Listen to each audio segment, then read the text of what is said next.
तो नमस्कार दोस्तों, आप सब कैसे हो।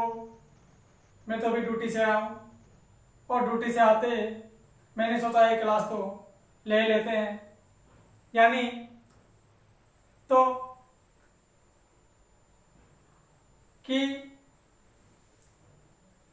एक मोटिवेशन है कि आप उस इंसान को ढूंढ रहे होंगे जो शायद आपकी लाइफ को बदल सकते हैं। तो वह इंसान कौन होगा? वह इंसान होगा, आप शीशे में, आईने में देखो। तो जब आईने में देखेंगे तो वहां जो आईने में दिखेगा वही इंसान अपनी लाइफ को बदल सकता है। इसके अलावा और कोई नहीं बदल सकता। यानी वह इंसान होगा, आप खुद वह इंसान होगा जो आपकी लाइफ को बदल सकता है। तो इसके अलावा और कोई नहीं बदल सकता। यदि लाइफ बदलनी है तो खुद ही अपन स्वयं अपनी लाइफ को बदल सकते हैं। तो अपने चल रहे थे क्या, और अब क्लास स्टार्ट करते हैं। और क्लास में क्या चल रहे थे, राजस्थान की क्लास संस्कृति में लोक देवताओं का क्या चल रहा था, पाठ चल रहा था। और लोक देवताओं में कुछ एक लोक देवता पढ़ लेते, अब मात्र कुछ एक लोक देवता बच रहे हैं जिनको हम आगे टॉपिक को बढ़ाते हैं। और अगला टॉपिक है कौन सा? जुझार जी। लोक देवता कौन सा है? जुझार जी। तो ये जुझार जी का जन्म है ना, जन्म हुआ था कहाँ? इमलोहा। और इमलोहा गांव, और ये गांव है कहाँ? सीकर में। तो जुझार जी का जन्म हुआ था कहाँ? इमलोहा गांव। और इमलोहा गांव कहाँ? सीकर में। यह है ना जो इसका मंदिर है जुझार जी के, जुझार जी के मंदिर में। और मंदिर में कितनी मूर्तियां हैं? 5 मूर्तियां हैं मंदिर में। 5 क्या है? मूर्तियां। जो ये मूर्तियां है ना, 5 मूर्तियां किस किस की हैं? इन 5 मूर्तियों में 3 मूर्तियां तो किसकी हैं? भाइयों की। और इनमें जो 2 मूर्तियां हैं वह 2 मूर्तियां हैं किसकी? वर और वधू की। तो ये मूर्तियां हैं किसकी? इमलोहा गांव सीकर में स्थित मंदिर किसका है? जुझार जी का। तो इस मंदिर में 5 मूर्तियां हैं और 5 मूर्तियों में 3 मूर्तियां तो भाइयों की हैं और 2 मूर्तियां किसकी हैं? वर और वधू की हैं। इसके अलावा ये जुझार जी है ना, जुझार जी, ये जुझार जी मिर्गी रोग के क्या है? निवारक देव। तो मिर्गी रोग के निवारक देव हैं कौन? जुझार जी। इसके अलावा इसका मेला लगता है कब? मेला लगता है रामनवमी को, रामनवमी। और ये रामनवमी कब आती है? चैत्र शुक्ल पक्ष की जो नवमी आती है, कौन सी? चैत्र शुक्ल नवमी को मेला लगता है किसका? जुझार जी का।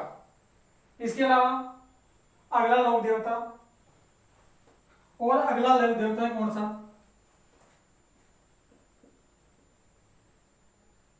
रूपनाथ जी। ये रूपनाथ जी है ना, इसका दूसरा नाम है जरड़ा जी। इसे क्या कहते हैं? जरड़ा जी भी कहते हैं। और इसे बालक नाथ के रूप में हिमाचल प्रदेश में क्या पूजा जाता है? तो रूपनाथ जी, जरड़ा जी को हिमाचल प्रदेश में किस रूप में पूजा जाता है? बालक नाथ के रूप में पूजा जाता है। यह है ना, पापू जी क्या थे? भतीजे थे। जब पापू जी की हत्या किससे लड़ते हुए वीरगति को प्राप्त हुई थी? जिंदराव खिची से। तो जिंदराव खिची से लड़ते हुए पापू जी की हत्या हुई थी। तो उस हत्या का बदला, यानी अपने चाचा के हत्या का बदला जिंदराव खिची की हत्या करके किसने ली थी? रूपनाथ जी ने ली थी। ये रूपनाथ जी है, इसका जन्म हुआ था कहाँ? कोलुमुंड गांव, जोधपुर में जन्म हुआ था। तो इसका पूजा स्थल राजस्थान में कितने पूजा स्थल हैं? 2 पूजा स्थल है। पहला पूजा स्थल है कोलुमुंड गांव, जोधपुर में। इसके अलावा दूसरा पूजा स्थल है नौका, नौका कहाँ है? बीकानेर में है। तो इसका दूसरा नाम, इसे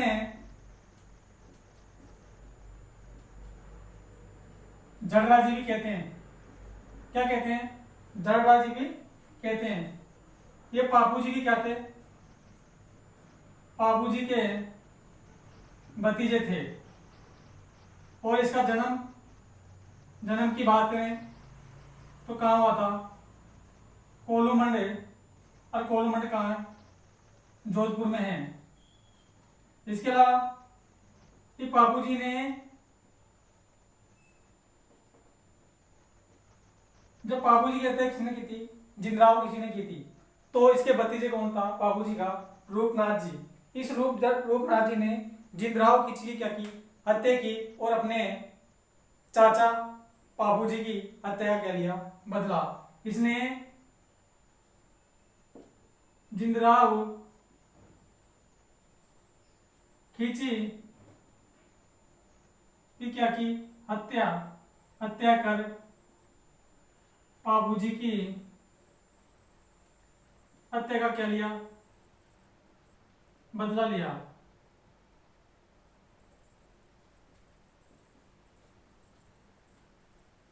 बदला लिया। तो ये है ना, इस पापू जी की हत्या का बदला ले लिया किसने? अपने भतीजे। और भतीजे का नाम क्या था? रूपनाथ जी था।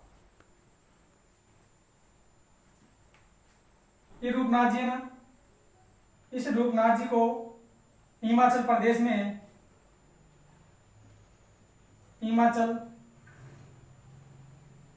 में किस रूप में पूजा जाता है? बालकनाथ के रूप में। तो बालकनाथ के रूप में पूजा जाता है कहाँ? हिमाचल प्रदेश में। और इस रूपनाथ जी का जो पूजा स्थल है, पूजा स्थल कितने? 2। तो पहला पूजा स्थल है कहाँ पे? कोलूमंड। और कोलूमंड कहाँ है? जोधपुर में है। दूसरा पूजा स्थल है कहाँ? नौका। और नौका कहाँ है? बीकानेर में है। तो ये है अपने रूपनाथ जी के पूजा स्थल कितने? 2। तो ये हो गया कौन सा लोक देवता? रूपनाथ जी। इसे जरडा जी भी कहते हैं। पापू जी के भतीजे थे। इसका जन्म कोलूमंड जोधपुर में हुआ। और जिंगराव जी की हत्या करके अपने चाचा पापू जी की हत्या क्या लिया? बदला लिया। और इसका पूजा स्थल राजस्थान में कितने? 2। पहला है कोलूमंड गांव जोधपुर में, दूसरा नौका बीकानेर में है। और जरडा जी यानी रूपनाथ जी को हिमाचल प्रदेश में किस रूप में पूजा जाता है? बालकनाथ के रूप में पूजा जाता है। अगला लोक देवता, और अगला लोक देवता है कौन सा? कल्ला जी। कल्ला जी राठौड़। ये कल्ला जी राठौड़ है ना, तो ये सबसे पहले इसके उपनाम पढ़ते हैं। इसका उपनाम था क्या? इसे कहते हैं 4 हाथों वाले लोक देवता। तो उपनाम क्या है इसके? उपनाम है 4 हाथों वाले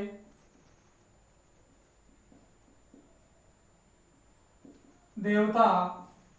और इसे कहते हैं क्या? 2 सिर वाले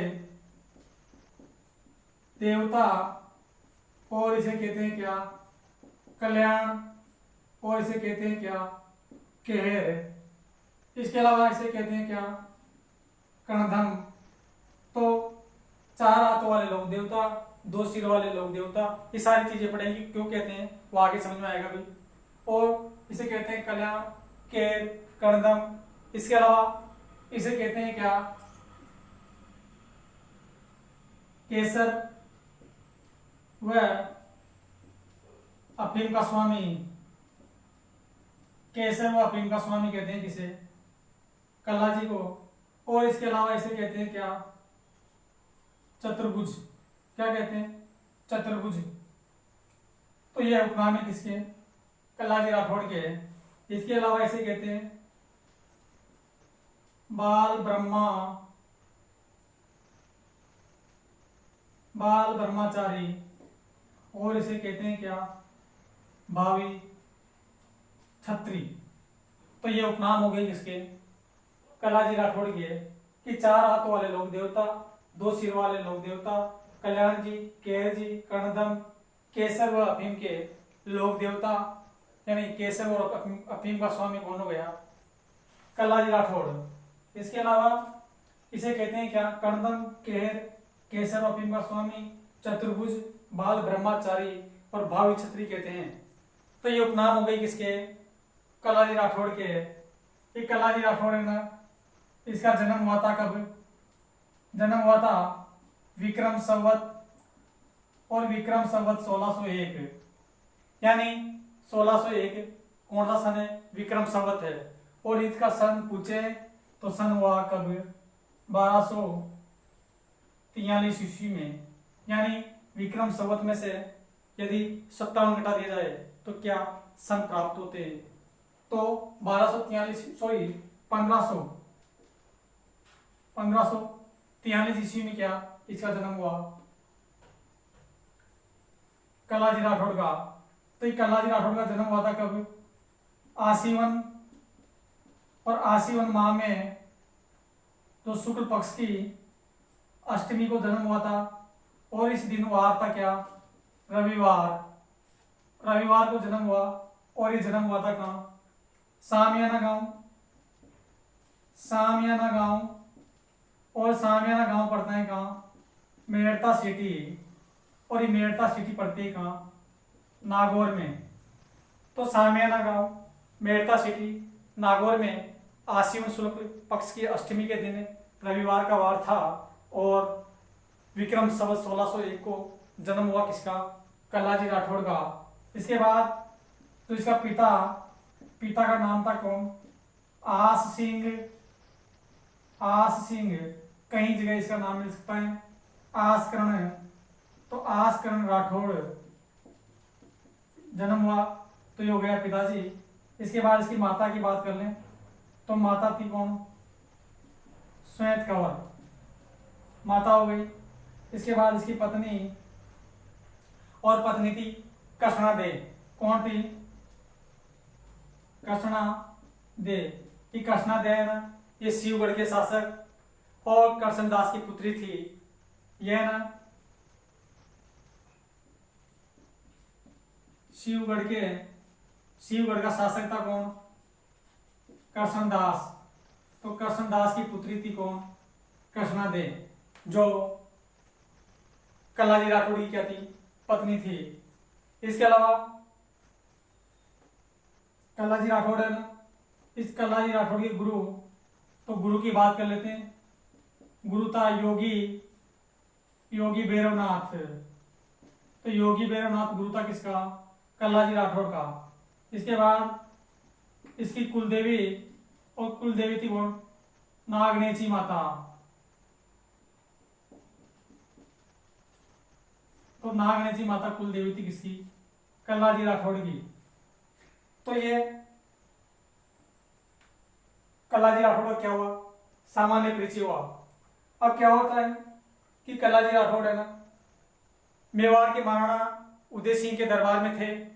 और चित्तौड़ में जब 1567 और 68 ईस्वी की बात है, जब अकबर ने चित्तौड़ युद्ध के लिए चित्तौड़ जीतने के लिए घेरा डाला, तो उस घेरे में अंधाधुंध अकबर की सेना ने गोलियां चलाई।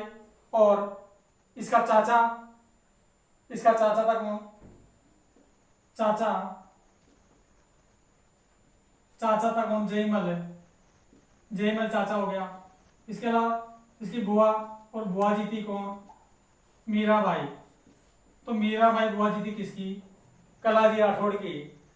तो जब युद्ध हुआ, अकबर ने युद्ध की तैयारी की और अकबर ने अंधाधुंध गोलियां चलाई, तो इसके चाचा जयमल जी और कलाजी राठौड़ चित्तौड़ के भैरव पोल और हनुमान पोल के बीच में खड़े हुए थे और वहां से युद्ध की तैयारी कर रहे थे। और इधर अपने भैरव पोल की मरम्मत का कार्य चल रहा था, उसकी देख रेख कर रहा था कौन?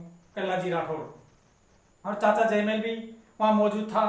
तो इसके बाद जब गोलियां चली तो उस गोलियों से जो अकबर की संग्राम नामक बंदूक थी उससे जयमल की क्या लग जाती है, पैर में गोली लग जाती है और वो पैर से चल नहीं पाता और युद्ध नहीं कर पाता।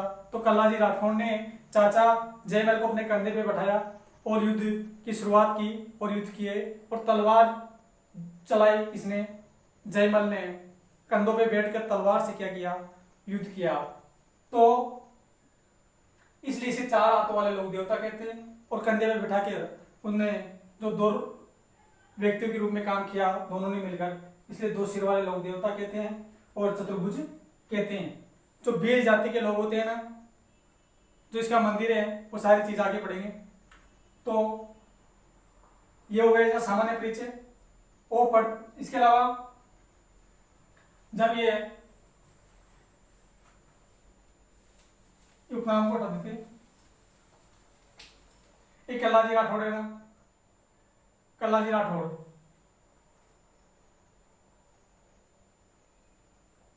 युद्ध किया और युद्ध करते करते कहां तक पहुंच गया, रूणेला। और रूणेला पड़ता है कहाँ, सलुम्बर में, और सलुम्बर कहाँ है, उदयपुर में। कि वहां जाते जाते क्या वीर गति को प्राप्त हो गया, इसलिए रूणेला में इसकी क्या प्रधान पीठ बनी हुई है, प्रधान पीठ बनी हुई है, जहां पर कहती की कसना देवा सती हुई थी, उसका क्या चबूतरा बना हुआ है। तो ये ना इसकी छतरी बनी हुई कहाँ, छतरी भैरवपोल। अब भैरवपोल कहाँ है, चित्तौड़ का दरवाजा है, चित्तौड़गढ़। इसके अलावा जो इसका मंदिर है वो मंदिर बना है कहाँ, सामलिया गांव। और सामलिया गांव कहाँ है, डूंगरपुर में है। तो सामलिया गांव डूंगरपुर में है और इस मंदिर में काले पत्थर की क्या है, मूर्ति हैं। तो अब थोड़ी लाइट जा चुकी थी, तो मैंने कि इसका मंदिर जो सामलिया गांव चित्तौड़ में काले पत्थर की मूर्ति है। तो भील जाति के लोग क्या चढ़ाते हैं, केसर और अफीम चढ़ाते हैं, इसलिए इसे केसर और अफीम का क्या कहते हैं, स्वामी कहते हैं। इसकी प्रधान पीठ कहाँ है, रूणेला। तो रूणेला कहाँ है, रूणेला सोलंबर उदयपुर में है। यहाँ मेला लगता है आश्विन माह की जो शुक्ल पक्ष आती है, जो अष्टमी को लगता है, और छोटा मेला रविवार के दिन लगता है।